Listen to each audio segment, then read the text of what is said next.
വിദ്യാഭ്യാസ മന്ത്രി വി ശിവൻകുട്ടി ഇടപെടുകയും സംസാരിക്കുകയൊക്കെ ചെയ്ത് നമ്മൾ കണ്ടിട്ടുണ്ട് പല പത്രസമ്മേളനങ്ങളായിട്ട്. എന്താണ് താങ്കൾക്ക് തോന്നുന്നത് അദ്ദേഹത്തിന്റെ നിലപാടുകളോട്?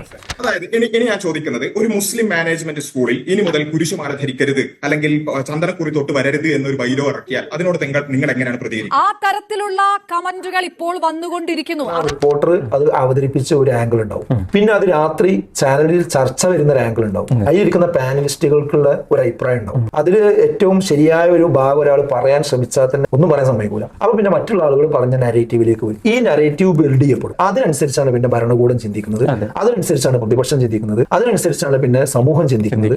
പിന്നെ അതിനാണ് സെറ്റ് ചെയ്യാണ്. ഹിജാബ് ധരിക്കാൻ ഒരു എസെൻഷ്യൽ പ്രാക്ടീസ് ആയിട്ടാണോ മതം ഇതിനെ കാണുന്നത്? ചിലരെങ്കിലും അത് അല്ല എന്നിപ്പം താങ്കൾ ഇപ്പോൾ പറഞ്ഞതിനോട് ചേർത്ത് വെച്ച് വായിക്കുമ്പോൾ അങ്ങനെ അല്ല എന്ന വിലയിരുത്തലും ഒരു വൈരുദ്ധ്യം ഉണ്ടല്ലോ, അതെല്ലാവർക്കും മനസ്സിലാവും ചെയ്യും. അത് മനസ്സിലാകാത്തത് ഇപ്പം ഈ ഒരു സ്കൂൾ മാനേജ്മെന്റിന് മാത്രമാണ്, അവിടുത്തെ പ്രിൻസിപ്പൾക്ക് മാത്രമാണ്. അവരെത്ര ആവേശപൂർവ്വമാണ് പത്രക്കാരൻ മുമ്പിൽ വന്നിട്ട് അവരുടെ ഈ ഹിജാബ് ധരിച്ചുകൊണ്ട് അവർ സംസാരിക്കുന്നത്, ഹിജാബിനെതിരിൽ സംസാരിക്കുന്നത്. കഴിഞ്ഞ ഏതാനും ദിവസങ്ങളായി കേരളത്തിൽ ഏറെ ചർച്ച ചെയ്തുകൊണ്ടിരിക്കുന്ന ഒരു വിവാദ വിഷയമാണ് ഹിജാബുമായി ബന്ധപ്പെട്ട് നടക്കുന്നത്.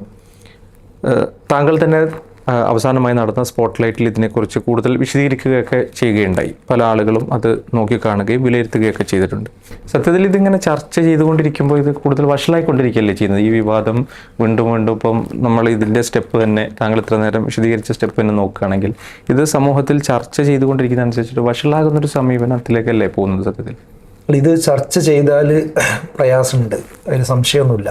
നമ്മളിങ്ങനത്തെ ചർച്ച പരമാവധി വരാതിരിക്കാനാണ് എന്ത് ചെയ്യേണ്ടത്, ശ്രമിക്കേണ്ടത്. പക്ഷേ ഒരു വിഷയം വന്നു കഴിഞ്ഞാൽ ഇവിടെ സംഭവിക്കുന്നത് ഞാൻ നേരത്തെ പറഞ്ഞല്ലോ, സംഭവിക്കുന്നത് എന്താ വെച്ചാൽ ഇത് എന്താണ് കേരളത്തിൽ സെൻസിറ്റീവ് ഇഷ്യൂ എന്ന് കാത്തിരിക്കുന്ന ചില യൂട്യൂബേഴ്സ് ഉണ്ട്.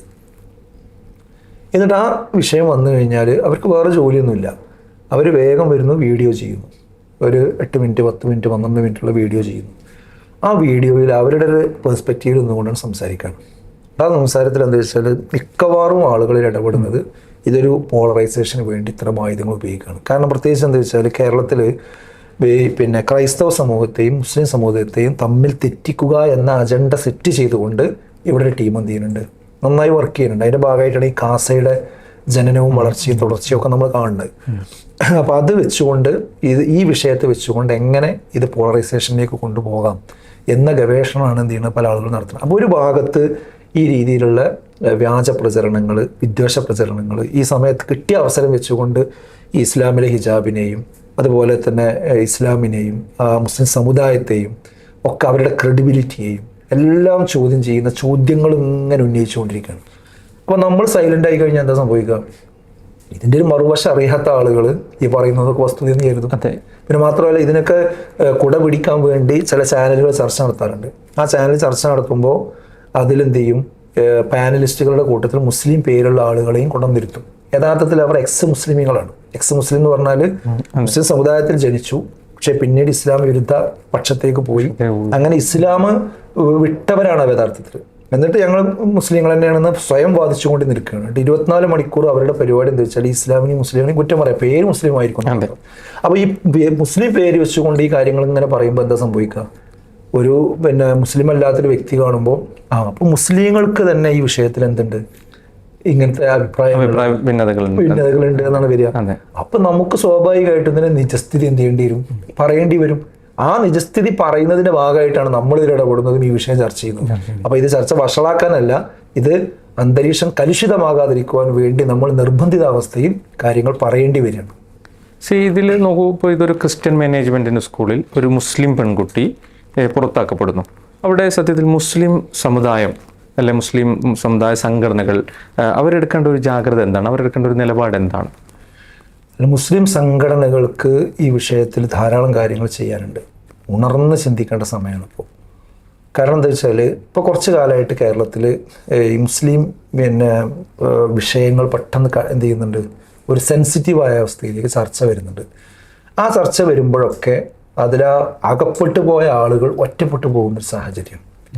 അതിന് പിന്നെ സപ്പോർട്ട് ചെയ്യാനോ അവരുടെ ന്യായത്തെ ഓൺ ചെയ്യാനോ പലപ്പോഴും എന്തുകൊണ്ടോ തയ്യാറാകാത്തൊരു സാഹചര്യം ഇവിടെ ഉണ്ട്. ഇപ്പോൾ ഈ വിഷയത്തിൽ തന്നെ ഈ രക്ഷിതാവും കുട്ടിയും ഒരൊറ്റപ്പെട്ട അവസ്ഥയെ നമുക്ക് പുറത്തുനിന്ന് നോക്കുമ്പോൾ കാണും. അപ്പോൾ അങ്ങനെ ആവരുതല്ലോ. ഇങ്ങനത്തെ ഒരു വിഷയം വരുമ്പോൾ എന്ത് ചെയ്യേണ്ടതുണ്ട്, അത് പിന്നെ മുസ്ലിം സംഘടനകൾ ഈ വിഷയത്തിൽ ഇടപെടുകയും അത് വളരെ ഒന്നിച്ചു നിന്നുകൊണ്ട് സംഘടനകൾ തമ്മിൽ ഒരുപാട് അഭിപ്രായ വ്യത്യാസങ്ങൾ പല വിഷയങ്ങളിലുണ്ട്. ആ അഭിപ്രായ വ്യത്യാസങ്ങൾ വളരെ ഗുരുതരമായ വിഷയങ്ങളുമാണ്, ചെറുതൊന്നല്ല. പക്ഷെ അങ്ങനെയൊക്കെ ആണെങ്കിലും ഒരു മുസ്ലിം കുട്ടി വിദ്യാലയത്തിൽ പഠിക്കാൻ മുഖമക്കന ധരിക്കണം എന്ന വിഷയത്തിൽ ഇവിടുത്തെ മുസ്ലിം സംഘടനകൾക്ക്, പ്രബല സംഘടനകൾക്കൊന്നും അഭിപ്രായ വ്യത്യാസമില്ല. കോമൺ വിഷയമാണ്, എല്ലാവർക്കും ഒരേ അഭിപ്രായമുള്ള വിഷയമാണ്. അപ്പോൾ അത് എല്ലാവരെയും ബാധിക്കുന്ന വിഷയമാണ്. അപ്പം അങ്ങനെ വരുമ്പോൾ ശരിക്കും ചെയ്യേണ്ടതെന്ന് വെച്ചാൽ മുസ്ലിം സംഘടനകൾ ഒരുമിച്ച് കൂടി ഈ വിഷയത്തിലുള്ള ഇസ്ലാമികമായ നിയമം എന്താണ് എന്ന് കൃത്യമായിട്ട് ജനസമൂഹത്തിന് മുമ്പിൽ പറയുകയും അതോടൊപ്പം തന്നെ ഇവിടുത്തെ ഭരണകൂടത്തോട് അവർക്ക് പറയാനുള്ള കൺസേണുകൾ പറയുകയും ഈ വ്യക്തിക്ക് നിയമപരമായിട്ട് എന്തെങ്കിലും അസിസ്റ്റൻസോ കാര്യങ്ങളോ ആവശ്യമുണ്ടെങ്കിൽ അതൊക്കെ ചെയ്തു കൊടുക്കുകയും അതോടൊപ്പം ഇത് വെച്ചുകൊണ്ട് ഒരു പോളറൈസേഷനും ഒരു വർഗീയ ധ്രുവീകരണത്തിനും ഇടയുണ്ടാക്കും വിധം സമുദായത്തിൽ നിന്നോ പുറത്തു നിന്നോ ആരെങ്കിലും ഇടപെടുന്നുണ്ടെങ്കിൽ അതിനെ മുളയിലേ നുള്ളുകയും ചെയ്യുക എന്ന വളരെ നേതൃപരമായൊരു ഉത്തരവാദിത്വം നിർവഹിക്കേണ്ട ഘട്ടമാണ്. ഈ വ്യത്യസ്ത മാനേജ്മെൻറ്റിന് കീഴിൽ ഇപ്പം പല നാടുകളിൽ പല ജില്ലകളിലായിട്ട് വ്യത്യസ്ത മാനേജ്മെൻറ്റിന് കീഴിലുള്ള സ്കൂളുകളിൽ വ്യത്യസ്ത മതവിശ്വാസത്തിലുള്ള കുട്ടികൾ പഠിക്കുന്നുണ്ട്. ഇപ്പോൾ മുസ്ലിം മാനേജ്മെൻറ്റിന് കീഴിലുള്ള സ്കൂളുകളിലും മറ്റ് മതവിശ്വാസത്തിലുള്ള കുട്ടികൾ പഠിക്കുന്നുണ്ട്. അതേപോലെ തന്നെ ക്രിസ്ത്യൻ മാനേജ്മെൻറ്റിനും ഹിന്ദു മാനേജ്മെൻറ്റിനും എല്ലാം കീഴിലുള്ള സ്കൂളിൽ മുസ്ലിം കുട്ടികളും മറ്റും.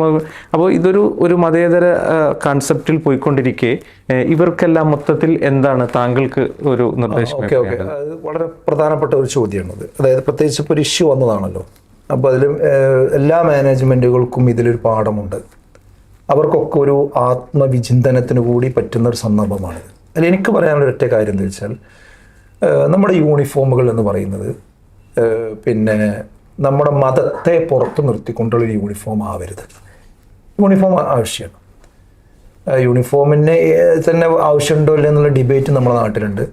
പക്ഷെ ഒരു സ്കൂളിൻ്റെ ഒരു അച്ചടക്കവുമായി ബന്ധപ്പെട്ട് ചിന്തിക്കുമ്പോൾ ഈ കാലഘട്ടത്തിൽ പ്രത്യേകിച്ചും ഒരു യൂണിഫോം ആവശ്യമാണ്. കാരണം കുട്ടികൾ വരുന്നതും പോകുന്നതും ഒരു വ്യത്യസ്ത നിറത്തിലും രൂപത്തിലും ഒക്കെ ആണെന്നുണ്ടെങ്കിൽ ഈ കുട്ടികൾ എവിടെ പോകുന്നു എന്ന് അറിയാൻ പറ്റില്ല. അത് സ്കൂൾ കുട്ടിയാണോ എന്ന് അറിയില്ല. അതൊക്കെ ഒരുപാട് പ്രശ്നങ്ങളുണ്ടാകും. അപ്പോൾ യൂണിഫോം ആവശ്യം. പക്ഷേ യൂണിഫോമിന് എന്ത് ചെയ്യണമെന്ന് വെച്ചാൽ ഇവിടെയുള്ള മതവിശ്വാസങ്ങളെയും അതിൻ്റെ ചിഹ്നങ്ങളെയും പുറത്ത് വെച്ചുകൊണ്ട് ഉള്ള ഒരു യൂണിഫോം സംസ്കാരം ആരൊക്കെ എവിടെയൊക്കെ നടപ്പാക്കുന്നുണ്ടോ അതെല്ലാം ഒഴിവാക്കാനുള്ള ഒരു സന്ദർഭമായിട്ട് ഈ ചർച്ച എന്ത് ചെയ്യേണ്ടതുണ്ട്, സ്വീകരിക്കേണ്ടതുണ്ട്.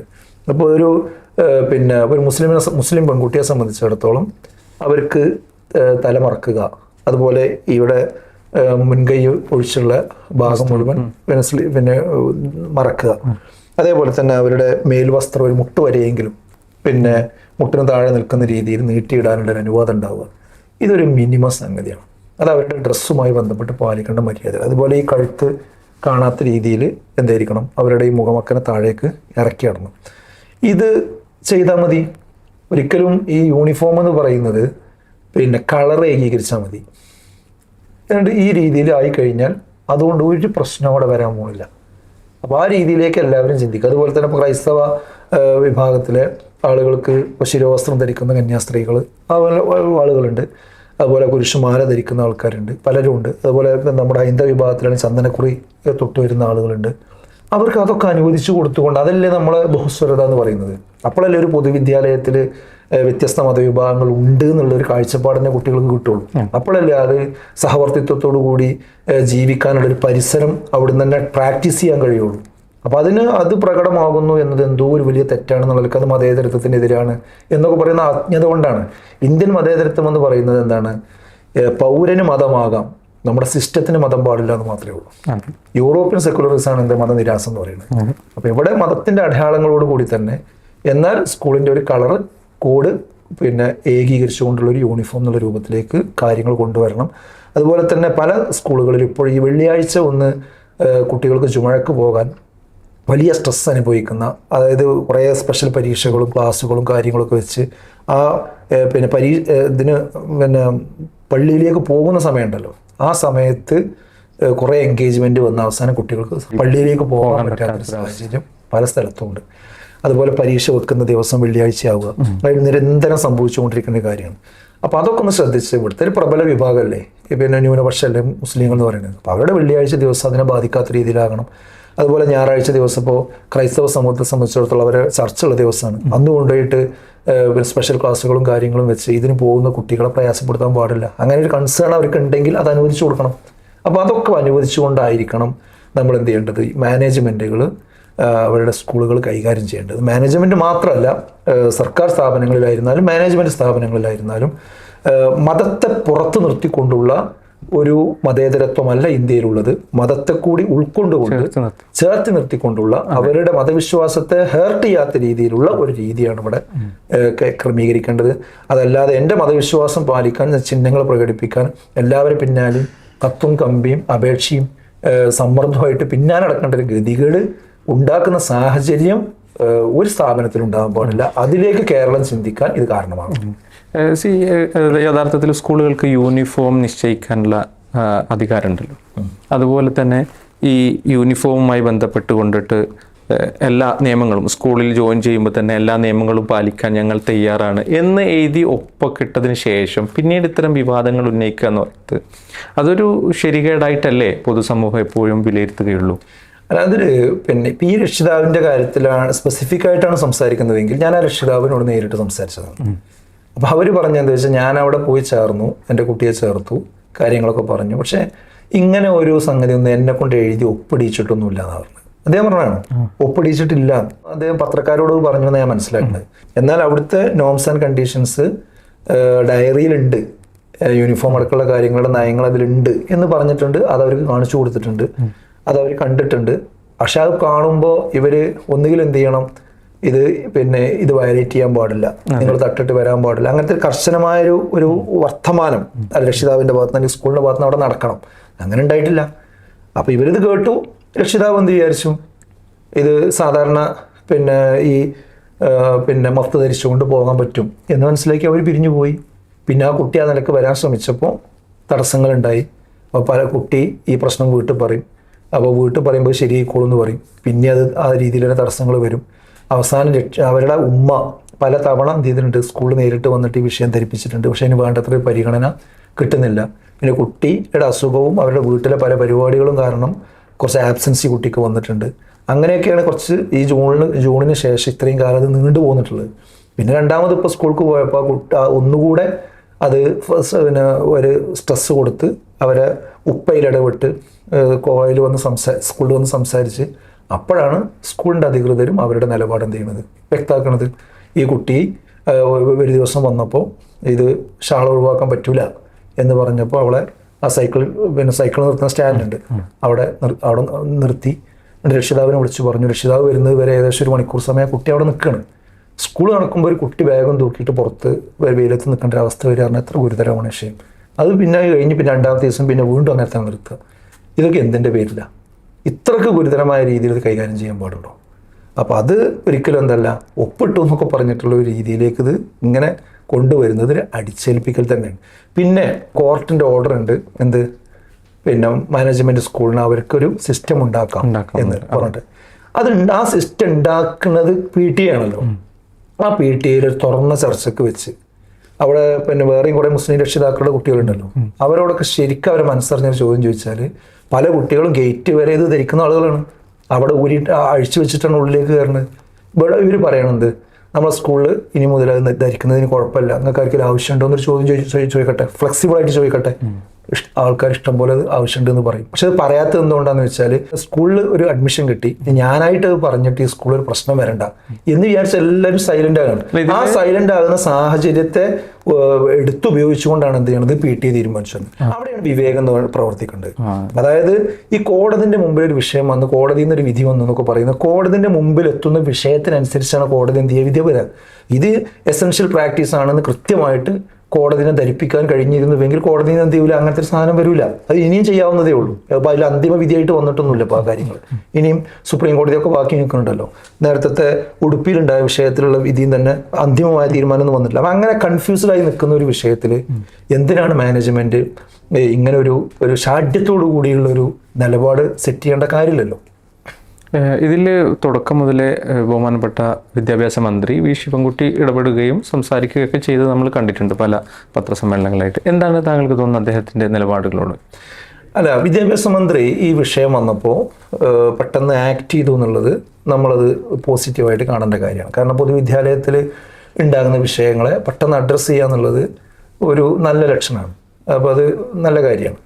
അപ്പോൾ അതിൽ മന്ത്രി ഇടപെട്ട രൂപം എന്താണെന്ന് വെച്ചാൽ പെട്ടെന്ന് മന്ത്രിക്ക് ചെയ്യാൻ പറ്റിയ DD-നോട് റിപ്പോർട്ട് ചോദിക്കാനാണ് പറ്റുക. അപ്പോൾ DD എന്ത് ചെയ്തു, സ്കൂളിൽ വന്നു റിപ്പോർട്ട് എടുത്ത് കൊടുത്തു. അപ്പോൾ റിപ്പോർട്ട് കൊടുത്തപ്പോൾ സ്കൂളിൻ്റെ അടുത്ത് വീഴ്ച പറ്റിയെന്നാണ് പിന്നെ മന്ത്രിക്ക് കിട്ടിയ റിപ്പോർട്ട്. അതിൻ്റെ അടിസ്ഥാനത്തിൽ മന്ത്രി ഇടപെട്ടിട്ട് എന്ത് പറഞ്ഞു, ആ കുട്ടിയെ അതനുസരിച്ച് ധരിച്ചുകൊണ്ട് തന്നെ വരാനുള്ള സാഹചര്യം സ്കൂൾ ഒരുക്കണം, സ്കൂൾ ഈ രീതിയിൽ ചെയ്യാൻ പാടില്ല എന്ന് പറഞ്ഞു. അപ്പോൾ അത് പറഞ്ഞപ്പോഴാണ് ഇവർ കോടതി പോക്കും അതേപോലെ തന്നെ പിന്നെ നേരത്തെ സ്കൂളിന് തന്നെ നിശ്ചയിക്കാനുള്ള അവകാശം ഉണ്ടെന്ന് പറഞ്ഞ് മന്ത്രിയെ അല്പം പ്രകോപിപ്പിക്കുന്ന രീതിയിൽ ഈ സ്കൂളിൻ്റെ അഡ്വക്കേറ്റും ബന്ധപ്പെട്ട ആളുകളും PTA പ്രസിഡന്റ്, അത് പ്രത്യേകം എടുത്ത് പറയണം. PTA പ്രസിഡന്റിൻ്റെ സംസാരം മൊത്തം നമ്മളെടുത്ത് നോക്കിക്കഴിഞ്ഞാൽ അദ്ദേഹത്തിന് എന്തോ ഒരു അമിതാവേശം ഇതിലുള്ളതായിട്ട് നമുക്ക് മനസ്സിലാകുന്നുണ്ട്. അത് ഇതിൽ വളരെ പ്രധാനപ്പെട്ടൊരു ഘടകമായിട്ട് വർത്തിച്ചിട്ടുണ്ട്. അതിൻ്റെ പിന്നിലുള്ള കാര്യങ്ങൾ എന്താണെന്നുള്ളത് അന്വേഷിച്ച് കണ്ടെത്തേണ്ട കാര്യമാണ്.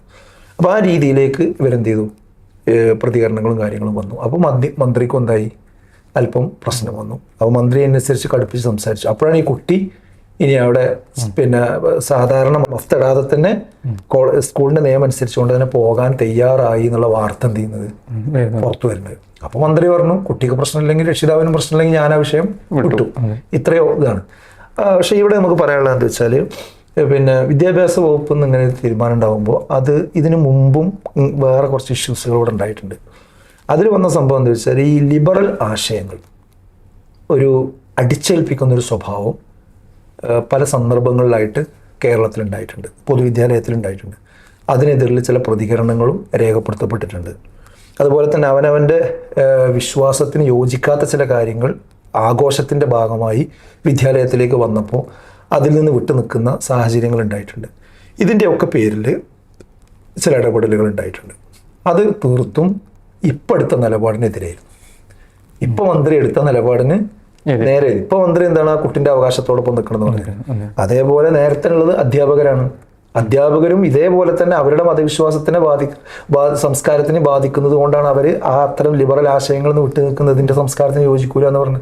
അപ്പോൾ ആ അധ്യാപകരുടെ കൂടെ തന്നെയാണ് എന്ത് നിൽക്കേണ്ടിയിരുന്നത്, ശരിക്കും മന്ത്രി നിൽക്കേണ്ടിയിരുന്നത്. പക്ഷെ അന്ന് ഈ അധ്യാപകർ പറയുന്നത് വർഗീയതയാണ്, തീവ്രവാദമാണ്, അത് ബഹുസ്വരതയ്ക്ക് പറ്റാത്തതാണ്, മതേതരത്വത്തിന് പറ്റാത്തതാണെന്നുള്ള സമീപനമാണ് ഇത് പൊതുവെ വന്നത്. അപ്പോൾ ഇവിടെ എടുത്ത സമീപനം നേരത്തെ വിഷയത്തിൽ കൊടുക്കേണ്ടിയിരുന്നു. അപ്പോൾ ഇതെന്താണ്, വളരെ നീതിയുക്തമായ നിലപാടാവും, അല്ലെങ്കിൽ അതൊരു അവസരവാദമാണ് എന്ന് പറയേണ്ടി വരും. ഇതിലെ തുടക്കം മുതൽ നമുക്ക് കാണാം MP ഹൈബി ഈഡൻ അടക്കമുള്ള പ്രതിപക്ഷ നേതാക്കന്മാരുടെ പല തലത്തിലായി അവരും ഇടപെട്ടതായിട്ട് നമുക്ക് കാണാം. പ്രതിപക്ഷത്തിൻ്റെ യഥാർത്ഥമായ ദൗത്യം പൂർണ്ണമായി അവർ നിറവേറ്റി. ആ രീതിയിൽ എങ്ങനെയാണ് താങ്കൾ അതിനെ നോക്കിക്കാണുന്നത്? നിങ്ങൾ പിന്നെ MP ഹൈബി ഈഡൻ്റെ പേര് പറഞ്ഞല്ലോ, അദ്ദേഹം അതിൽ ഇടപെട്ടു എന്നുള്ളതിനെ നമ്മൾ നെഗറ്റീവായിട്ട് കാണേണ്ടതില്ല. കാരണം എന്താ വെച്ചാൽ അദ്ദേഹം എറണാകുളത്തെ അറിയപ്പെടുന്ന രാഷ്ട്രീയ പ്രവർത്തകനാണ്, ഒരു യുവാവാണ്, MP ആണ്, അതോടൊപ്പം തന്നെ ഒരു ക്രൈസ്തവ സമൂഹത്തിൻ്റെ ഭാഗമാണ്. അങ്ങനെയൊക്കെ ആകുമ്പോൾ സ്വാഭാവികമായിട്ട് അവരുടെ ഒരു സ്കൂൾ രംഗത്തിൽ ഇഷ്യൂ ഉണ്ടാകുമ്പോൾ അവിടെ പെട്ടെന്ന് ആ വിഷയത്തിൽ ഇടപെട്ട് അതൊരു വർഗീയ ധ്രുവീകരണത്തിലേക്ക് പോകാതിരിക്കുവാനുള്ള ഒരു ജാഗ്രത കാണിക്കണം എന്നുള്ളത് അദ്ദേഹം, അത് എന്തൊക്കെ വിദേശയാത്രയിലോ കാര്യങ്ങളൊക്കെ ആയിരുന്നു ആ സമയത്ത്, അതൊക്കെ വളരെ കട്ട് ഷോട്ട് ചെയ്തിട്ട് അദ്ദേഹം വന്ന് ഇടപെട്ടു. അതിനെ നമ്മൾ വളരെ പോസിറ്റീവായിട്ട് കാണണം എൻ്റെ അഭിപ്രായം. പക്ഷേ ഇടപെട്ടിട്ട് അദ്ദേഹം ഉണ്ടാക്കിയ പരിഹാരം, ആ പരിഹാരം പാളിപ്പോയി എന്നുള്ളത് പറയാതിരിക്കാനും ആവില്ല. കാരണം എന്താണെന്ന് വെച്ചാൽ അദ്ദേഹം വന്നിട്ട് രക്ഷിതാവിനോട് സംസാരിച്ചു. ഇപ്പം നമ്മൾ രക്ഷിതാവ് പുറത്ത് വന്നപ്പോൾ ഇപ്പം പറഞ്ഞ കാരണങ്ങൾ TC വാങ്ങുകയാണെന്ന് പറഞ്ഞ സാഹചര്യം ഉണ്ടല്ലോ, അതിൻ്റെ കൂടെ അദ്ദേഹം പറഞ്ഞ കാര്യങ്ങളാണ് അദ്ദേഹം പറയുമ്പോൾ എനിക്ക് സമ്മർദ്ദം ഉണ്ടായി എന്നാണ് പറയുന്നത്. അതായത് നിങ്ങൾ ഈ നിലപാടിൽ തന്നെ നിന്നാൽ, ഏത് നിലപാടിൽ തന്നെ നിന്നാൽ കുട്ടിയെ പിന്നെ ഈ ശിരോവസ്ത്രം ധരിച്ചുകൊണ്ട് തന്നെ ഞാൻ പറഞ്ഞേക്കും എന്നുള്ള നിലപാടിൽ നിന്നാൽ അവിടെ കുഴപ്പമുണ്ടാവും, വർഗീയ ധ്രുവീകരണം പ്രശ്നമാവും. അപ്പം നിങ്ങളും നിങ്ങളുടെ കുട്ടിയും കാരണം കേരളം കത്താൻ പാടില്ല, ഈ പിന്നെ എറണാകുളം കാലുഷ്യം ഉണ്ടാവാൻ പാടില്ല, അത് നിങ്ങൾ ആഗ്രഹിക്കുന്നുണ്ടോ എന്ന് ചോദിക്കുമ്പോൾ സ്വാഭാവികമായിട്ടും ഒരു ഇഷ്യൂവിൽ നിൽക്കുന്ന ഒരാളെ സംബന്ധിച്ചിടത്തോളം അത് കൂടുതൽ സ്ട്രെസ് വരില്ലേ ചെയ്യാൻ. അപ്പോൾ ആ രക്ഷിതാവ് പറഞ്ഞു, എന്നെ കൊണ്ട് ഇവിടെ ഒരു പ്രശ്നവും കാര്യം ഉണ്ടാകാൻ ഞാൻ ആഗ്രഹിക്കണില്ല. അപ്പോൾ ഇവർ അഭ്യർത്ഥിച്ചതാണ് എന്ത്, എന്നാൽ നിങ്ങൾ സ്കൂളിൻ്റെ നിയമം അനുസരിച്ച് നിങ്ങൾക്ക് പോയിക്കൂടെ. അപ്പോൾ അദ്ദേഹം പറഞ്ഞു, നിങ്ങളൊക്കെ അങ്ങനെ പറയുകയാണെങ്കിൽ ഞാൻ എന്താ ചെയ്യുക, അങ്ങനെ പോവാം എന്ന് പറഞ്ഞതാണ്. പക്ഷെ അപ്പോൾ അവിടെ സംഭവിക്കുന്നത് എന്താണെന്ന് വെച്ചാൽ കൂടുതൽ അരക്ഷിതാവസ്ഥ ഉണ്ടാകുകയാണ് ഇവിടെ ചെയ്യുക. കാരണം ഈ ആവശ്യം അവർ ഉന്നയിച്ചു, ആവശ്യം ഉന്നയിച്ചതോടുകൂടി അതിൽ നിന്ന് പിന്നെ അവർ പുറകോട്ട് പോയി വീണ്ടും ആ പഴയ അവസ്ഥയിലേക്ക് തന്നെ പോവുകയാണെങ്കിൽ അപ്പോൾ ഈ രക്ഷിതാവ് അനാവശ്യമായൊരു പ്രശ്നം ഉണ്ടാക്കി എന്നുള്ള നെഗറ്റീവല്ലേ വരുന്നത്. അദ്ദേഹം ശരിക്കും അദ്ദേഹത്തിൻ്റെ പിന്നെ മതവിശ്വാസത്തിൻ്റെ ഭാഗമായിട്ട് എടുത്തൊരു നിലപാടാണെങ്കിൽ മതവിശ്വാസത്തിന്റെ ഭാഗമായ നിലപാട് പിന്നെ മാറാൻ പാടില്ലല്ലോ. അതെ. മാറുകയാണെന്നുണ്ടെങ്കിൽ ഇത് നേരത്തെ എടുത്ത നിലപാട് വൈകാരികമാണെന്ന് വന്നു. മനസ്സിലായോ? അപ്പൊ അത് കൂടുതൽ പ്രശ്നമാവുകയാണ്. അപ്പൊ ശരിക്കും ജനപ്രതിനിധികൾ ചെയ്യേണ്ട കാര്യം എന്താ വെച്ചാൽ ആ സ്കൂളിനെയും കൂടി പറഞ്ഞ് മനസ്സിലാക്കണം. സ്കൂളിൽ നിന്ന് എടുത്ത നിലപാടിനെ സ്റ്റിക്ക് ഓൺ ചെയ്തുകൊണ്ട് അതിനെ നിലനിർത്തിക്കൊണ്ട് രക്ഷിതാവിനെ അഥവാ പ്രശ്നമുണ്ടാക്കുന്നവരെ തലോടുകയും പ്രശ്നത്തിന് ഇരയായ ആളുകളെ ഉപദേശിക്കുകയും ചെയ്യുക എന്നുള്ള ഒരു സമീപനം കൊണ്ട് കേരളത്തിൽ ഇത് ശാശ്വതമായി പരിഹരിക്കാൻ കഴിയില്ല. അത് ഒരു വേദന സംഹാരി മാത്രമാണ്. അതൊരിക്കലും ശരിയായ ശാശ്വതമായ ഔഷധമല്ല. അപ്പൊ അത് അഡ്രസ് ചെയ്യാനുള്ള ഒരു ഭയം ഇന്ന് രാഷ്ട്രീയക്കാർക്ക് മാത്രമല്ല എല്ലാവർക്കും ഉണ്ട്. ഞാനൊരു അഭിപ്രായം പറഞ്ഞാൽ അത് ക്രൈസ്തവർ തെറ്റോ, വേറൊരു അഭിപ്രായം പറഞ്ഞാൽ മുസ്ലിങ്ങൾ തെറ്റോ, ആര് തെറ്റും എന്ന് തോന്നിയിട്ട് അല്ലെങ്കിൽ ആ നിലക്കുള്ള ഒരു ബുദ്ധിമുട്ടിൽ നിന്നുകൊണ്ട് നിലപാട് സ്വീകരിക്കേണ്ടി വരിക. അതിന് പകരം എനിക്ക് പറയാനുള്ളത് എന്താ വെച്ചാൽ അത് ഇനി ഭരണപക്ഷമാണെങ്കിലും ശരി പ്രതിപക്ഷമാണെങ്കിലും ശരി ചെയ്യേണ്ടത് എന്താ വെച്ചാൽ ഈ വിഷയത്തിൽ വളരെ ക്ലിയർ സ്റ്റാൻഡ് എടുക്കുക. അതിൽ കേരളം ആരും തെറ്റാനൊന്നും പോകുന്നില്ല. ഈ ന്യൂനപക്ഷമായിട്ടുള്ള ഈ വർഗീയത ആളി കത്തിക്കാൻ വേണ്ടി നിൽക്കുന്ന ആളുകൾക്ക് മാത്രമേ ഇതിൽ പ്രശ്നം ഉണ്ടാവുള്ളൂ. എന്താ ഭരണഘടന അനുശാസിക്കുന്ന അനുവദിക്കുന്ന വിഷയമാണ് മതം അനുഷ്ഠിക്കാനും ആചരിക്കാനും പ്രചരിപ്പിക്കാനും ഉള്ള വിശ്വാസം. അതനുസരിച്ചുകൊണ്ട് നമ്മളെ കേരളത്തിലും ഇന്ത്യ രാജ്യത്തെ ഏത് സ്ഥാപനത്തിലും നിർഭയമായി ജീവിക്കാനുള്ള സാഹചര്യം ഒരുക്കണം.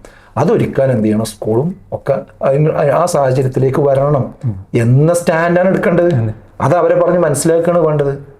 അത് പറയുന്നതോടുകൂടി ഇവിടെ ഒന്നും സംഭവിക്കൂല. അപ്പം അങ്ങനത്തെ നല്ലൊരു സ്റ്റാൻഡ് എടുത്ത് അതിന് പറ്റുന്ന രീതിയിൽ സമവായ ചർച്ചയും കാര്യങ്ങൾ ഈ PTA പ്രസിഡന്റിനോടും അതേപോലെ തന്നെ HM-നോടും രക്ഷിതാവിനോടും അവരെയൊക്കെ ഒന്ന് കൂട്ടിയിരുത്തി ആ രീതിയിൽ ആ കുട്ടിൻ്റെ ഇഷ്ടത്തിനനുസരിച്ച് കൊണ്ട് വരാൻ അവരെ മതമനുസരിച്ച് കൊണ്ട് വരാനുള്ള സാഹചര്യങ്ങൾ ഇവിടെ ഉണ്ടാക്കണം. ഇതിൻ്റെ പേരിൽ പ്രശ്നം ഉണ്ടാക്കാൻ പാടില്ല. അതിനാവശ്യമായ സംഘാടനമായിരുന്നു എന്ത് യഥാർത്ഥത്തിൽ അവരെ ഉദ്ദേശിച്ച ലക്ഷ്യം ഫലപ്രദമാകണമെങ്കിൽ ചെയ്യേണ്ടിയിരുന്നത്. പക്ഷെ അതിന് പകരം എന്തായി പോയി? രക്ഷിതാവിനെ മാത്രം സംസാരിച്ച് പിന്നെ കൺവിൻസ് ചെയ്യുന്ന രൂപമായി പോയി. അത് ശരിയായില്ല. കഴിഞ്ഞ ഏതാനും ദിവസങ്ങളായി നമ്മുടെ മാധ്യമങ്ങളെല്ലാം തന്നെ ഈ വിഷയം ഓൾമോസ്റ്റ് എല്ലാ ഭാഗങ്ങളിലുമായി പല സമയങ്ങളിൽ കവർ ചെയ്ത് വരുന്നുണ്ട്. മാധ്യമങ്ങളുടെ ഈ നിലപാടുകളോട് ഈ വിഷയത്തോട് മാധ്യമങ്ങൾ കാണിച്ച സമീപനത്തോടു കൂടി എന്താണ് താങ്കൾക്ക്? അല്ല, മാധ്യമങ്ങൾക്കും ഈ കൺഫ്യൂഷൻ ഉണ്ടാകേണ്ട അതൊരു കാര്യമല്ല. എന്തിനാണ് ഇതിൽ ബയാസ്ഡ് ആയിട്ട് ചർച്ച ചെയ്യേണ്ട കാര്യം? ഇത് വളരെ ക്ലിയറായ വിഷയമല്ലേ? അതായത് ഭരണഘടന നമ്മളെ ഒരു ഇന്ത്യൻ പൗരന് നൽകുന്ന അവകാശമാണ് എന്ത്?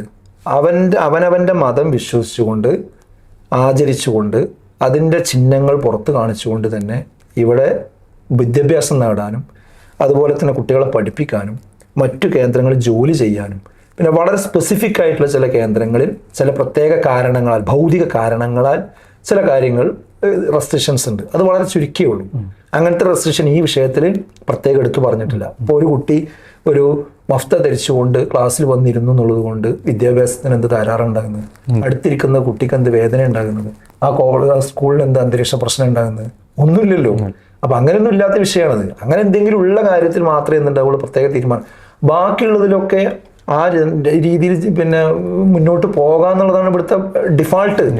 ആ ഡിഫാൾട്ടിൽ നിന്നാൽ മതി മാധ്യമങ്ങൾ ഇവിടെ ചില മാധ്യമങ്ങൾ, എല്ലാ മാധ്യമങ്ങളും ഞാൻ പറയണ്ട, ചില മാധ്യമങ്ങൾ ചെയ്ത പണി എന്താണെന്ന് വെച്ചാൽ ഈ സമയത്ത് ഈ രക്ഷിതാവിൻ്റെ പിന്നിൽ ആരെങ്കിലും ഉണ്ടോ, മുന്നിൽ ആരെങ്കിലും ഉണ്ടോ, ഇദ്ദേഹത്തിന് വേറെ വല്ല തീവ്രവാദ ചിന്തകളുണ്ടോ, അവിടെ അട്ടിമറിൻ്റെ പ്രശ്നമുണ്ടോ എന്നൊക്കെ നോക്കിയിട്ട് അതിന് ഒരു ഗൂഢാലോചന സിദ്ധാന്തം ചമക്കാനും അതിലേക്ക് ഫോക്കസ് ചെയ്യാനുമാണ് പല ക്യാമറകളും പല റിപ്പോർട്ടർമാരും കൂടുതൽ സമയം ചെലവഴിച്ചത് എന്ന് പറയാതിരിക്കാനാവില്ല.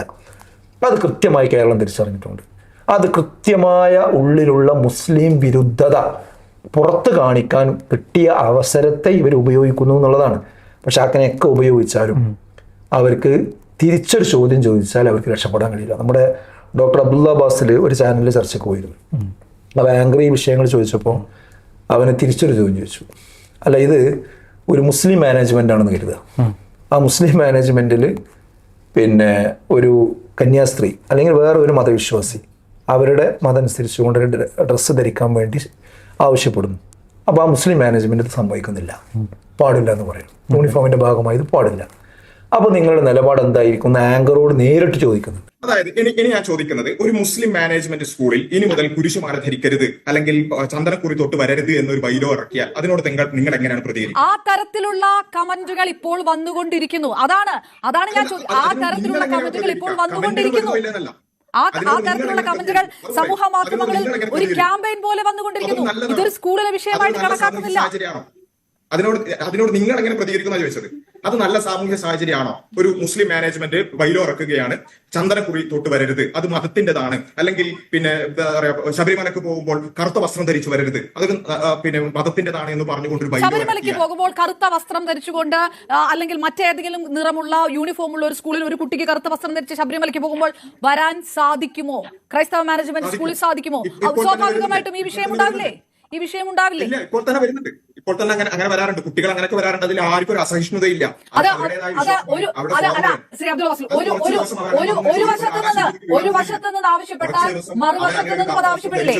അല്ലെങ്കിൽ ഒരു കറുത്ത ഷോള് ധരിച്ചുകൊണ്ട് വന്നു എന്നുള്ളത് കൊണ്ട് ഇവിടെ ഒരു ആകാശം ഒടിഞ്ഞു പൊളിഞ്ഞു വീഴാൻ പോകുന്നില്ല. നമുക്ക് സഹിഷ്ണുതയാണ് വേണ്ടത്. എല്ലാവർക്കും അവരവരുടെ ഇഷ്ടപ്രകാരം മതാചാരം അനുസരിച്ചുകൊണ്ട് തന്നെ ജീവിക്കാനുള്ള സാമൂഹ്യ സാഹചര്യമാണ് വേണ്ടത്. അങ്ങനെ ജീവിക്കുന്നു എന്നുള്ളത് കൊണ്ട് ഇവിടെ ഒരു ആകാശം ഒടിഞ്ഞു പൊളിഞ്ഞു വീഴാൻ പോകുന്നില്ല. അങ്ങനെ ഞാൻ ചോദിച്ചത് ഉത്തരം ഇതുവരെ പറഞ്ഞിട്ടില്ല. ഒരു മുസ്ലിം മാനേജ്മെന്റ് ഇനി ചന്ദനക്കുറി തൊട്ട് വരാൻ പാടില്ല, കുരിശുമാല ധരിച്ചു വരാൻ പാടില്ല എന്ന് ബൈലോ ഇറക്കിയാൽ അപർണ അതിനെ ഇപ്പൊ പറഞ്ഞ അതേ ന്യായം വെച്ചിട്ട് ന്യായീകരിക്കുമോ? ഇല്ലേ? ശരി, ആരിഫ് ഹുസൈൻ ആ ചോദ്യം ചോദിക്കുമ്പോ ആങ്കർക്ക് ഉത്തരം പറയാൻ കഴിയുന്നില്ല. അതല്ലേ ബയാസുകൾ പറയുന്നത്. ഇവരെടുത്ത സ്റ്റാൻഡ് ശരിയാണ് എന്ന് വാദിച്ചുകൊണ്ടിരിക്കുന്ന അതേ ആങ്കർ മാനേജ്മെന്റിനെ ഒന്ന് മാറ്റി ഗോൾ പോസ്റ്റ് ഒന്ന് മാറ്റി പ്രതിഷ്ഠിച്ചങ്ങാണ്ട് ചോദ്യം ചോദിച്ചപ്പോൾ പ്രതിരോധത്തിലായി. മറുപടിയില്ല. പിന്നെ തൊട്ടടുത്ത പാനലിസ്റ്റിനോട് മറുപടി പറയാൻ വേണ്ടി ആവശ്യപ്പെടുകയാണ്. അപ്പൊ ഇതിൽ നിന്ന് മനസ്സിലാക്കുന്നത് മാധ്യമങ്ങൾ ഈ വിഷയത്തിൽ ബയാസ്ഡായി ചർച്ച ചെയ്തിട്ടുണ്ട്. അത് മനസ്സിലാക്കാനുള്ള വിവേകം ഇവിടുത്തെ കേരളത്തിൽ ആളുകൾക്കുണ്ട് എന്നുള്ളതും കൂടി ഈ മാധ്യമ റൂമിലുള്ള ആൾക്കാർ മനസ്സിലാക്കേണ്ടതുണ്ട്. സത്യത്തിൽ ഈ ഹിജാബ് വിവാദം കേരളത്തിലെങ്കിലും ഇനിയും ആവർത്തിക്കാതിരിക്കാൻ എന്ത് നിലപാടാണ് സർക്കാരുകൾ സ്വീകരിക്കേണ്ടത്, സർക്കാർ ഏജൻസികൾ സ്വീകരിക്കേണ്ടതായിട്ടാണ് അധ്യാപകൻ എന്ന നിലക്ക് താങ്കൾക്ക് തോന്നുന്നത്? അല്ല, അത് സർക്കാരിന് ചെയ്യാവുന്ന ഒരു കാര്യം എന്താ വെച്ചാൽ, ഇവിടെയുള്ള പ്രബല മതങ്ങൾ, അതിപ്പോൾ പ്രധാനമായിട്ട് ഹൈന്ദവ മതം, അതുപോലെ ഇസ്ലാം മതം, ക്രൈസ്തവ മതം, പിന്നെ അപൂർവം മതങ്ങളും, ഇവരുടെയൊക്കെ കൾച്ചറും അവരുടെ രീതി എന്താണെന്നുള്ളത് ഏകദേശം എല്ലാവർക്കും അറിയാം. നമ്മളിവിടെ ജനിക്കും ജീവിക്കും. കേരളം എന്ന് പറഞ്ഞാൽ പുട്ടിന് തേങ്ങട്ട പോലെയാണ് എന്ത് ചെയ്യണം നമ്മൾ താമസിക്കുന്നത്, അല്ലേ? നമ്മൾ ഏത് വില്ലേജ് എടുത്ത് പരിശോധിച്ചാലും എല്ലാ വിഭാഗങ്ങളും ഉണ്ട്. ഉത്തരേന്ത്യയിലേക്ക് പോയാലാണ് മുസ്ലിം ഗല്ലി വേറെ, ഹിന്ദു ഗല്ലി വേറെ, കമ്പാർട്ട്മെന്റ്. ഇവിടെ അങ്ങനെയല്ലല്ലോ. അതുകൊണ്ട് എല്ലാവർക്കും ഇങ്ങോട്ടും ഇങ്ങോട്ടും അറിയാം. അതിന്റെ പേരിലൊന്നും ആരും ഇപ്പോൾ ഒരു കുറി കണ്ടാൽ ഒരു മുസ്ലിമിന് പ്രത്യേകിച്ച് ഒരു പ്രശ്നം തോന്നൂല. അതുപോലെ തന്നെ ഒരു സ്ത്രീയുടെ ഹിജാബ് കണ്ടാൽ മറ്റുള്ള മതക്കാർക്കൊന്നും തോന്നില്ല. ഇത് പറഞ്ഞ് തോന്നിപ്പിക്കണം അങ്ങോട്ടും ഇങ്ങോട്ടും. നമ്മളെ തമ്മിൽ അനാവശ്യമായി ഡിവൈഡ് ഉണ്ടാക്കാൻ വേണ്ടിയിട്ടുള്ള പരിശ്രമമാണ് നടത്തിക്കൊണ്ടിരിക്കുന്നത്. അപ്പൊ അങ്ങനെയുള്ളൊരു അന്തരീക്ഷത്തിൽ പിന്നെ ഗവൺമെന്റിന് തീരുമാനിച്ചാൽ മതി. യൂണിഫോം എന്ന് പറഞ്ഞാൽ ഓരോരുത്തരുടെ മതവിശ്വാസങ്ങളും കാര്യങ്ങളും ഉൾക്കൊണ്ടുകൊണ്ടായിരിക്കണം യൂണിഫോം നിശ്ചയിക്കേണ്ടത്. അതിന്റെ കളർ ഏകീകരിച്ചാൽ മതി. ആ കളർ ഏകീകരിക്കുക. അവരെ മതപരമായ വിശ്വാസത്തിന് പ്രശ്നമുള്ള ഭാഗങ്ങളുണ്ടെങ്കിൽ അതെന്ത് ചെയ്യുക, അവർക്കത് അനുവദിച്ചു കൊടുക്കുക. എന്നാൽ ഒരു പ്രശ്നമില്ല. അങ്ങനെ എത്ര സ്കൂളുകളുണ്ട് ഇവിടെ? ഒരുപാട് സ്കൂളുകളുണ്ട്. അപ്പോൾ ആ സ്കൂളുകൾക്ക് അനുസരിച്ചുകൊണ്ട് കാര്യങ്ങൾ പിന്നെ അതിനനുസരിച്ച് ഒരു ഓർഡർ തന്നെ ഇറക്കിയാൽ മതി. ആ ഓർഡർ ഇറക്കിയാൽ ഭരണഘടന അനുവദിക്കുന്ന കാര്യമാണ്. ആ ഓർഡർ ഇറക്കി കഴിഞ്ഞാൽ എന്ത് ചെയ്യാൻ പറ്റും? ഈ പ്രശ്നം ശാശ്വതമായി സെറ്റിൽ ചെയ്യാൻ പറ്റും. അതപ്പോൾ ഈ സർക്കാർ ഈ സമയത്ത് ചിന്തിക്കേണ്ട ഒരു കാര്യമാണ്. പിന്നെ മുസ്ലിം സംഘടനകൾ ഇത് എവിടുന്നതിൻ്റെ വേര് എവിടെയാണ് എന്നുള്ളത് പരിശോധിക്കണം. അതെ, അതിൻ്റെ വേര് ഒന്ന് മുസ്ലിം കമ്മ്യൂണിറ്റി തന്നെ ഇസ്ലാമികമായ കാര്യങ്ങളിൽ നിന്ന് അകന്നകന്ന് പോകുന്ന ഒരു സാഹചര്യം ഇപ്പോഴുണ്ട്. ഇപ്പോൾ പ്രത്യേകിച്ച് ഞാൻ പറഞ്ഞുതരാം. ഒരുപാട് കുട്ടികൾ പിന്നെ ഇത്തരം സ്കൂളുകളിൽ ഈ ഹിജാബ് കോംപ്രമൈസ് ചെയ്തുകൊണ്ട് എന്ത് ചെയ്യുന്നുണ്ട്, പഠിച്ചുകൊണ്ടിരിക്കുന്നുണ്ട്. ഈവൻ ഈ സ്കൂളിലെ പ്രധാന അധ്യാപകർ അല്ല, ഈ രക്ഷിതാവ് പറഞ്ഞല്ലോ എൻ്റെ കൂടെ മറ്റ് പിന്നെ മുസ്ലിം അധ്യാപകർ പോലും എൻ്റെ കൂടെ നിന്നില്ല എന്ന് പറഞ്ഞു. അപ്പോൾ അതിൻ്റെ അർത്ഥം എന്താ? സംഭവം എന്താ വെച്ചാൽ ഇതൊന്നും അത്ര മതത്തിൽ അത്ര പ്രധാനപ്പെട്ട കാര്യമൊന്നുമല്ല എന്നൊരു ധാരണയിലേക്ക് എന്ത് ചെയ്തിട്ടുണ്ട് മുസ്ലിം കമ്മ്യൂണിറ്റിയിൽ നല്ലൊരു വിഭാഗം പോയിക്കൊണ്ടിരിക്കുന്നുണ്ട്. അത് ഈ വിഷയത്തിൽ മാത്രമല്ല. ഇപ്പം മിശ്രവിവാഹവുമായി ബന്ധപ്പെട്ട കാര്യം, പ്രണയവിവാഹവുമായി ബന്ധപ്പെട്ട വിഷയം, ഇതിലൊക്കെ ഒരു ലാഘവത്വം. ഏതുവരെ ഈ സ്വവർഗ വിവാഹവുമായി ബന്ധപ്പെട്ട വിഷയത്തിൽ മുസ്ലിം പേരുള്ള കുട്ടികളുടെ വിഷയത്തിൽ എന്ത് ചെയ്തിട്ടുണ്ട്? ഇവിടെ വലിയ ചർച്ചയാണ് ഇപ്പോൾ, അല്ലേ? ലെസ്ബിനിയസുമായി ബന്ധപ്പെട്ടുള്ള ചർച്ച അറിയാലോ. അപ്പം ഇത്തരം ലിബറൽ സംസ്കാരത്തിലേക്ക് ഇന്ന് മുസ്ലിം കമ്മ്യൂണിറ്റിയുടെ ഉള്ളിൽ നിന്ന് വലിയ ഒഴുക്കം എന്ത് ചെയ്യുന്നുണ്ട്, സംഭവിക്കുന്നുണ്ട്. ഇതിനെ എല്ലാ മുസ്ലിം സംഘടനകളും അഡ്രസ്സ് ചെയ്യുകയും അവരുടെ അനുയായികളെയും അണികളെയും അതിനെതിരിൽ ബോധവൽക്കരിക്കുകയും അവരുടെ വിദ്യാഭ്യാസ കേന്ദ്രങ്ങളിലും മതപാഠശാലകളിലൊക്കെ ഇത്തരം കാര്യങ്ങളുടെ അപകടങ്ങൾ പഠിപ്പിച്ചു കൊടുക്കുകയും ചെയ്യുക എന്നുള്ളത് സമയം അതിക്രമിച്ചിട്ടുണ്ട്. അത് ചെയ്തിട്ടില്ലെങ്കിൽ വലിയ വില കൊടുക്കേണ്ടി വരും. ഇന്ന് ഏതാനും മണിക്കൂറുകൾക്ക് മുമ്പ് ബഹുമാനപ്പെട്ട കോടതിയുടെ ഒരു വിധി ഇതുമായി ബന്ധപ്പെട്ട് വരികയുണ്ടായി. ഇത് സത്യത്തിൽ ശാശ്വതമായ ഒരു പരിഹാരമായി കാണുന്നുണ്ടോ ഈ കോടതി ഇത്തരം പരാമർശങ്ങൾ? അല്ല, ഈ കോടതി വിധി ഇപ്പോൾ വന്നത് പിന്നെ ഒരു ശാശ്വത വിധിയല്ല.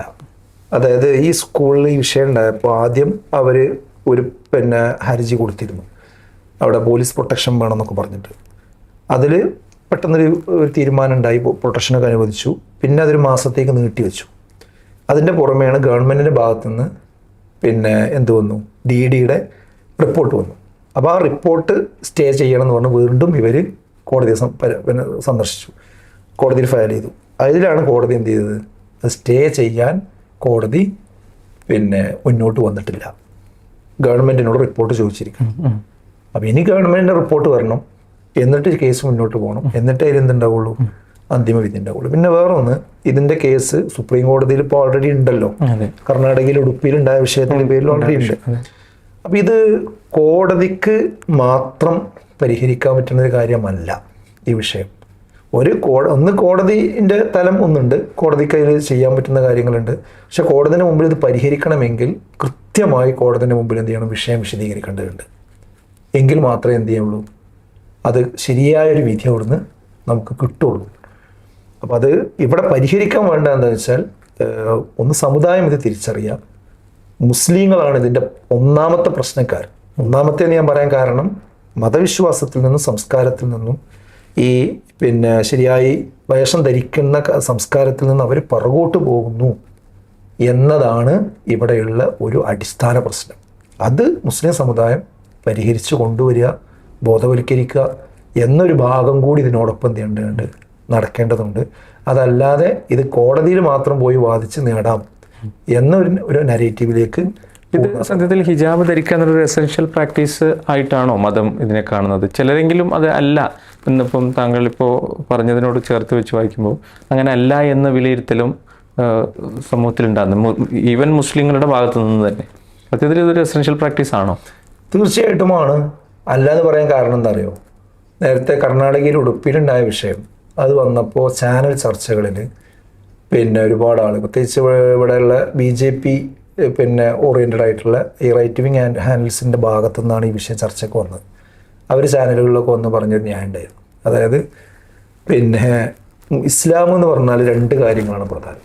ഇതിൻ്റെ ന്യായം എങ്ങനെയാണ്, ഒന്ന് ഈമാൻ കാര്യങ്ങൾ, അത് 6 2 ഇസ്ലാം കാര്യങ്ങൾ, അത് 5. ഇത് ഈമാൻ കാര്യം വിശ്വസിക്കുകയും ഇസ്ലാം കാര്യം പ്രവർത്തിക്കുകയും ചെയ്ത ഒരാളെന്തായി, മുസ്ലിം. ഈ ഈമാൻ കാര്യത്തിൽ 6 കാര്യത്തിൽ എവിടെയാണ് ഹിജാബ്? ഈ ഇസ്ലാം കാര്യത്തിൽ 5 കാര്യങ്ങളിൽ എവിടെയാണ് ഹിജാബ്? ഇത് രണ്ടിലുമില്ല. അപ്പോൾ അത് എസെൻഷ്യൽ പ്രാക്ടീസ് അല്ല. ഈസി ആയിട്ട് പറഞ്ഞു പോകാൻ എന്താണ് ഈമാൻ കാര്യം, എന്താണ് ഇസ്ലാം കാര്യം എന്നതിനെ പറ്റി പഠിക്കേണ്ടതും പറയേണ്ടത് ഇവരല്ലല്ലോ. ഇതിലകപ്പെട്ട വിഷയങ്ങളാണ് ഇതൊക്കെ.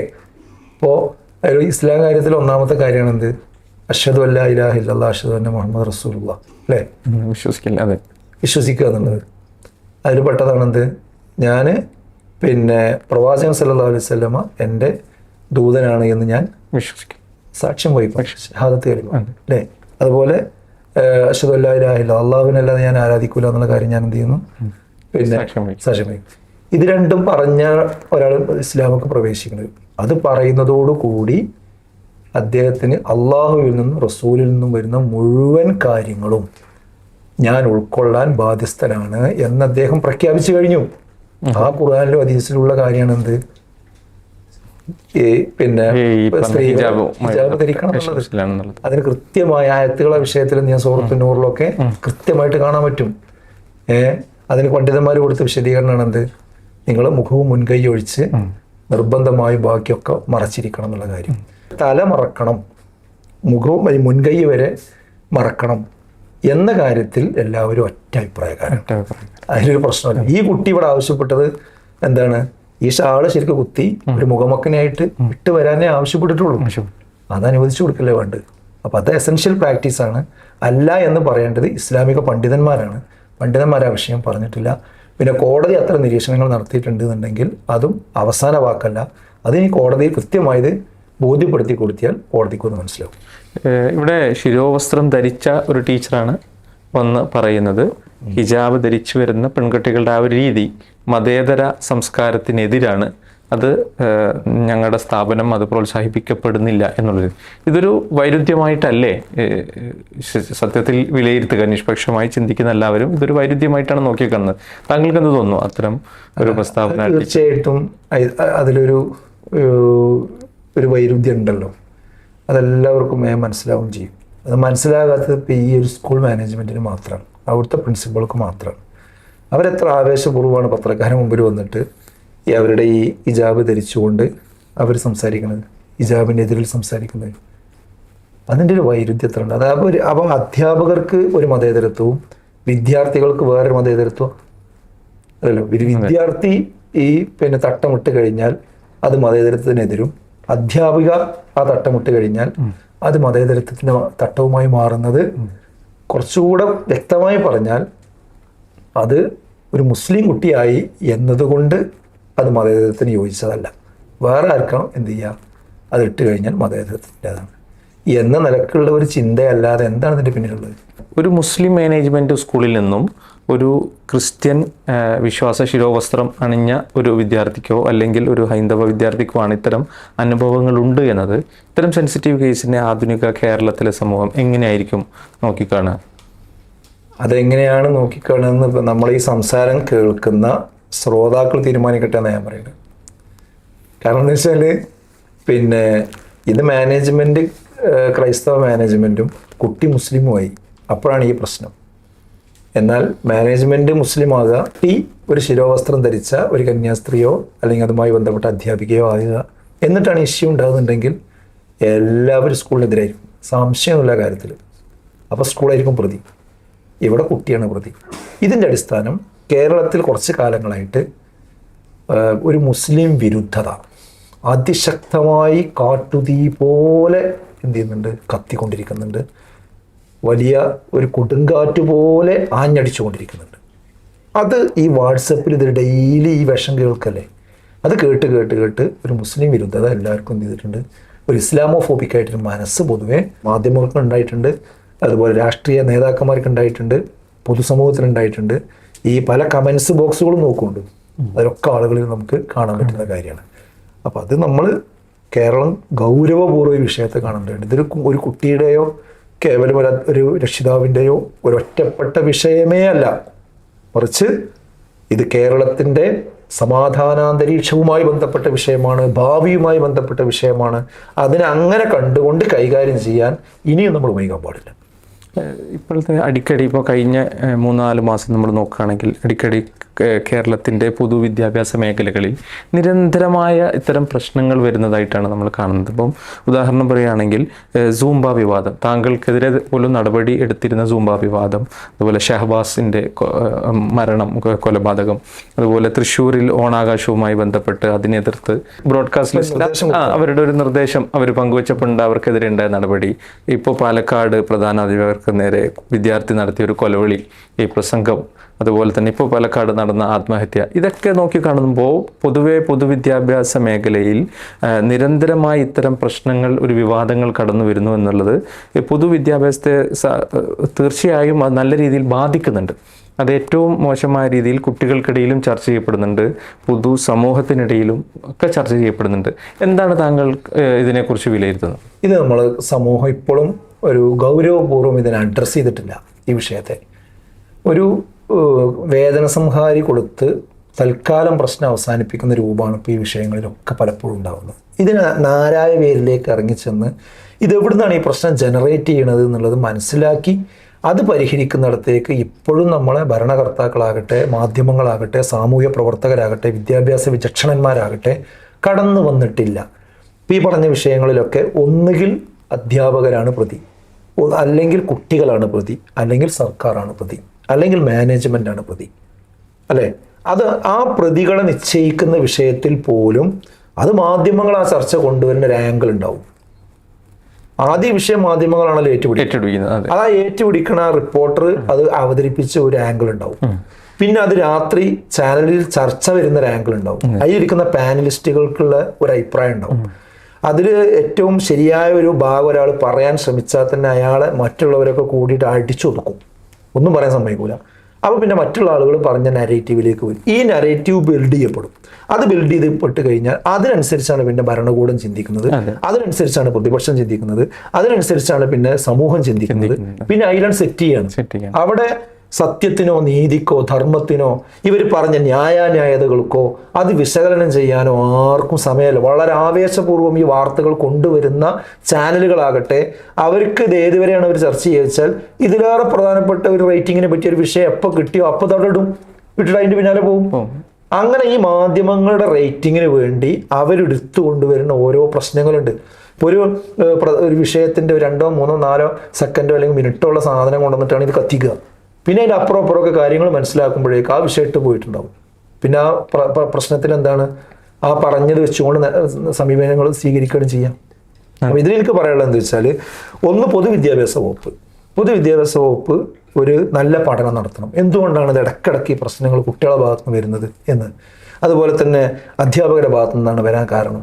അവരനുഭവിക്കുന്ന ഫ്രസ്ട്രേഷൻ എന്താണ്, അവിടെ നമ്മൾ കൊടുക്കുന്ന നിർദ്ദേശങ്ങളിൽ വല്ല തകരാറുണ്ടോ എന്നതൊക്കെ. അതിലിപ്പോൾ ഏറ്റവും പ്രധാനപ്പെട്ട എന്താ വെച്ചാൽ, ഇപ്പോൾ വന്ന വിഷയത്തിൻ്റെ ഒരു ഭാഗം എന്ന് പറയുന്നത് വിദ്യാർത്ഥികളുടെ ന്യൂ ജനറേഷൻ്റെ പ്രശ്നങ്ങളാണ്.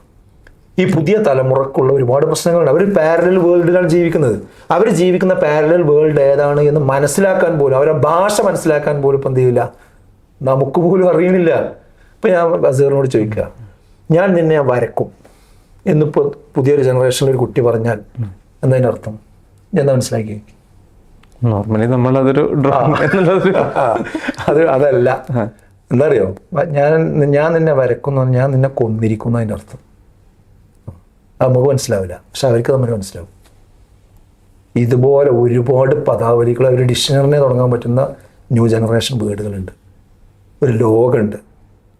ആ ലോകത്തെ എന്താണ് നടക്കുന്നത് അത് റീൽസുകളിൽ നിന്നാണ് വരുന്നത്, സോഷ്യൽ മീഡിയകളിൽ നിന്നാണ് വരുന്നത്, യൂട്യൂബർമാരിൽ നിന്നാണ് വരുന്നത്, സെലിബ്രിറ്റികളിൽ നിന്നാണ് വരുന്നത്. ഈ കുട്ടികൾ കണ്ടുകൊണ്ടിരിക്കുന്ന റീൽസ് എന്താണ്, അതൊക്കെ നമ്മുടെ സമൂഹത്തിൽ കൊടുക്കാൻ പറ്റുന്ന സാധനമാണോ? ഇതിലേക്കാണ് ഗവൺമെൻറ് അഡ്രസ്സ് ചെയ്യേണ്ടത്. അങ്ങനത്തെ ഒരു അഡ്രസ്സ് ചെയ്ത് അതിനെ പഠിച്ച് വിശകലനം ചെയ്യുന്നതിന് പകരം ഇത് കാണുന്ന കുട്ടികൾ കാണിക്കുന്ന പ്രശ്നങ്ങൾ വരുമ്പോൾ ആ പ്രശ്നത്തിന്റെ ഏറ്റവും അവസാനത്തെ എപ്പിസോഡിനെയാണ് എന്ത് ചെയ്യണം, നമ്മൾ അഡ്രസ്സ് ചെയ്യുന്നത്. അത് തൽക്കാലം എന്തെങ്കിലും പറഞ്ഞിട്ട് എന്ത് ചെയ്യുക, അത് അവസാനിപ്പിച്ച് മണ്ണിട്ട് മൂടുക. അത് അവിടെ മണ്ണിട്ട് മൂടുമ്പോൾ മറ്റോടത്തുനിന്ന് പൊന്തും. മനസ്സിലായുണ്ടോ? അതാ ഈ സംഭവിച്ചുകൊണ്ടിരിക്കണേ. ഷഹബാസിന്റെ കൊലപാതകത്തിന്റെ വിഷയത്തിൽ അതുണ്ടായത്, പാലക്കാട് ആ കുട്ടി അധ്യാപകനോട് തട്ടിക്കയറുന്ന വിഷയത്തിൽ അതുണ്ടായത്, വിവിധ ആത്മഹത്യകളിൽ ആ പ്രശ്നങ്ങളാണ് ഉണ്ടാകുന്നത്, ആൾക്കൂട്ട പിന്നെ അക്രമങ്ങൾ, കൊലപാതകങ്ങൾ, റാഗിങ്ങുകൾ, ഇതിലൊക്കെ ഉണ്ടായിക്കൊണ്ടിരിക്കുന്ന എലമെന്റ് എന്ന് പറയുന്നത് ഈ ലിബറൽ സംസ്കാരത്തിലേക്ക് കുട്ടികൾ പോയതിന്റെ പ്രത്യാഘാതങ്ങളാണ്. അപ്പൊ ആ ലിബറൽ സംസ്കാരത്തെ തിരിച്ചു പിടിക്കുവാനുള്ള എന്താണ് അവിടെയുള്ള വരുത്തേണ്ട എഡിറ്റിങ്, അതാണ് നമ്മുടെ വിദ്യാഭ്യാസ വകുപ്പ് എന്ത് ചെയ്യേണ്ടത്, കാര്യമായി പഠനത്തിന് വിധേയമാക്കേണ്ടത്. അത് വിധേയമാക്കി അതിന് പരിഹാരം ഉണ്ടാക്കുകയാണ് ശരിക്കും എന്ത് ചെയ്യേണ്ടത്, വേണ്ടത്. അതേപോലെ തന്നെ അതിന് പകരം എന്താ ചെയ്യുന്നതെന്ന് വെച്ചാൽ, കൂടുതൽ ആ ഒരു ആശയത്തിലേക്ക് കുട്ടികൾ പോകാൻ പറ്റുന്ന കുട്ടികളുടെ താല്പര്യം, ആ നിലക്കുള്ള നെഗറ്റീവ് താല്പര്യങ്ങൾക്ക് വളം വെച്ച് കൊടുക്കുന്ന ചില നിയമങ്ങളും കാര്യങ്ങളും നിർദ്ദേശങ്ങളും ഇങ്ങനെ വന്നുകൊണ്ടിരിക്കുകയാണ്. നേരത്തെ പറഞ്ഞ സൂംബ ഡാൻസിന്റെ വിഷയമൊക്കെ അതാണ്. കുട്ടികളുടെ കൾച്ചറിനനുസരിച്ച് നിന്ന് കൊടുക്കുന്ന സ്വഭാവമാണ് വരുന്നത്. അപ്പൊ ആ കൾച്ചർ ഇഷ്ടമില്ലാത്ത അധ്യാപകർ സ്കൂളുണ്ടാവും, ആ കൾച്ചർ ഇഷ്ടമില്ലാത്ത കുട്ടികൾ സ്കൂളുണ്ടാവും. അപ്പൊ അവർക്ക് അത് ചെയ്യാൻ കഴിയില്ല എന്ന് അവർ പറയും. അങ്ങനെയാണ് നമ്മളൊക്കെ അതിന് വിട്ടു നിൽക്കുക എന്നുള്ളൊരു സമീപനം പറയേണ്ടായ കാരണം അതാണ്. അപ്പൊ അതിന് പ്രശ്നവൽക്കരിച്ച് നമ്മൾ കുഴപ്പക്കാരാണെന്നുള്ള രൂപത്തിലേക്കാണ് എന്ത് കാര്യങ്ങൾ സെറ്റ് ചെയ്യപ്പെടുന്നത്. വിഷയം മനസ്സിലാകുന്നത്. അപ്പൊ നമ്മൾ ഇതിന് ശാശ്വതമായ പരിഹാരം എന്ന് പറയുന്നത് ഉപരിവിപ്ലവമായ കാര്യങ്ങളിൽ നിൽക്കുന്നതിന് പകരം ഇതിൻ്റെ വേരുകളിലേക്ക് പോയി അതിന് വേരിൽ ചികിത്സ ചെയ്യുക എന്നുള്ളതാണ്. നമുക്ക് ഇവിടെ പൊതുവിദ്യാലയമായി നിലനിൽക്കണം, മതനിരപേക്ഷ കാഴ്ചപ്പാട് നിലനിൽക്കണം. ഒരിക്കലും വർഗീയതയും തീവ്രവാദവും അങ്ങോട്ടും ഇങ്ങോട്ടുമുള്ള അപരമത വിദ്വേഷവും വെച്ച് പുലർത്തുന്ന ഒരു സമീപനം ഒരു കാരണവശാലും കുട്ടികൾക്കിടയിലും അധ്യാപകർക്കിടയിലും ഉണ്ടാകാൻ പാടില്ല. അത്തരം ചർച്ചകൾക്ക് ഇടയാക്കുന്ന നിർദ്ദേശങ്ങളും സർക്കുലറുകളും ഒരിക്കലും ക്യാമ്പസുകളിലേക്ക് വരാതിരിക്കാനുള്ള ഒരു ജാഗ്രത സർക്കാരിന്റെ ഭാഗത്തുണ്ടാകും. ഈ ഒരു സന്ദർഭത്തിൽ ഇത്രയും വിവാദങ്ങൾ കത്തി നിൽക്കുമ്പോൾ മുസ്ലിം സമുദായങ്ങൾ ഏത് രീതിയിലാണ് സോഷ്യൽ മീഡിയയിൽ ഇടപെടുന്നത്?